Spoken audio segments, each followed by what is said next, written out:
অমিত শাহ এবং গৌতম অধিকারী আমাকে হুমকি দিত এবং আমাকে প্রাণে মারার চেষ্টা বলতো যে তুই বাড়িতে ফিরলে প্রাণে মেরে দেবো। এই অবস্থায় আমি বাইরে পড়ে থাকতাম, কিন্তু আমার এখনও পর্যন্ত ডান পাটায় মেরেছিল, সে পা আমি ঠিকমতো হাঁটতে পারি না। এই ডান পাটা মেরেছিল, আমি ঠিকমতো হাঁটতে পারি না। আমার পরিবারের পায়েও লাগা এখনও আছে এবং আমার মেয়ের যে সোনা গয়নার জিনিসপত্র নিয়েছিল আজও পর্যন্ত কিছু করতে পারিনি। আমার মেয়ে এখনও কাঁদে। আপনারা দেখছেন এসটি ওয়ার্ল্ড নিউজ, আমরা চলি সময়ের সাথে। আমি 21 সালে বিজিবি করি এবং দীপক হালদারের কাউন্টিং এজেন্ট ছিলাম।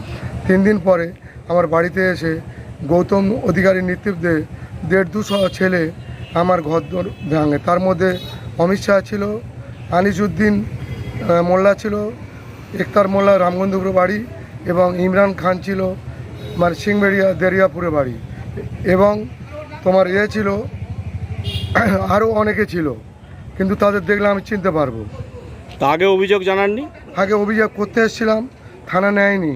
মানে সেই সময় থানা ওদের প্রভাবশালী, ওদের থানায় কোনো নেয়নি, আমাদের হসপিটালও নেয়নি।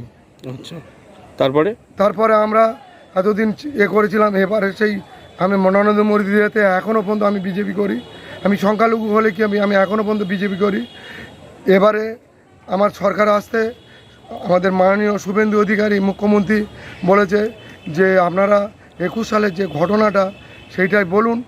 আজকের আমার তখনকার তো সোনা দানা সব নিয়েছিল, আমার আলমারি ভেঙে 4.5 লক্ষ টাকা, 5 লক্ষ টাকার মতো, এবং আমার বইয়ের সোনা, মেয়ের সোনা গহনা, ফের ঘরদোর ভেঙেছে, আমার বাইক ভেঙে দিয়েছে। এই করে অন্তত আনুমানিক 14.5-15 লক্ষ টাকা ক্ষতি করেছে।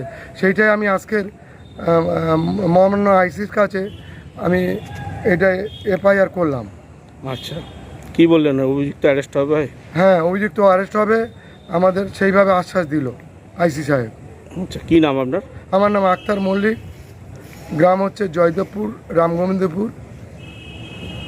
আক্তার বাবুকে বিজেপি করার অপরাধে তার উপর যে প্রাণঘাতী হামলা হয়েছে তার তীব্র ধিক্কার জানাই।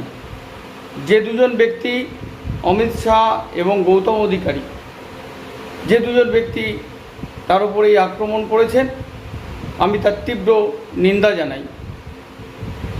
আজকে অমিত শাহ কিছুদিন আগে পৌরসভায় 8 জন যে রিজাইন দিয়েছেন তার মধ্যে উনি একজন সেজেগুজে প্রেস কনফারেন্সের সামনে বলতে শুরু করলেন তিনি নাকি কোনো অপরাধমূলক কাজকর্ম করেননি, কিন্তু অলরেডি থানায় তার নামে 4টে এফআইআর হয়ে গেছে, এবং যদি সবাই মিলে ওনার নামে এফআইআর জমা দিতে থাকে সেই এফআইআরের পরিমাণটা হবে পাহাড়ের স্তূপের মতো।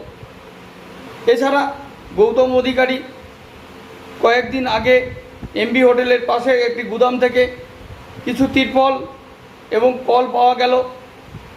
সরকারি জিনিস যে সরকারি গোডাউনে থাকার কথা সেটা একটা গোপন গোডাউন থেকে বেরোলো। এছাড়া তিনি যেভাবে মানুষের ওপর অত্যাচার করেছেন, 2020 সালে ডিসেম্বর মাসে আমার ওপর তিনি অত্যাচার করেছিলেন।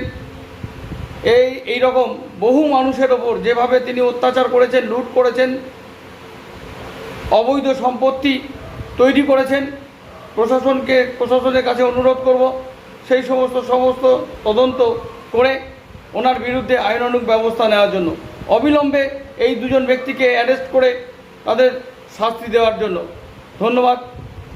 সুরজিৎ হালদার, ডায়মন্ড হারবার বিধানসভা কনভেনার। নতুন খবরের আপডেট পেতে আমাদের চ্যানেলটি সাবস্ক্রাইব করুন এবং বেল আইকনটি প্রেস করুন।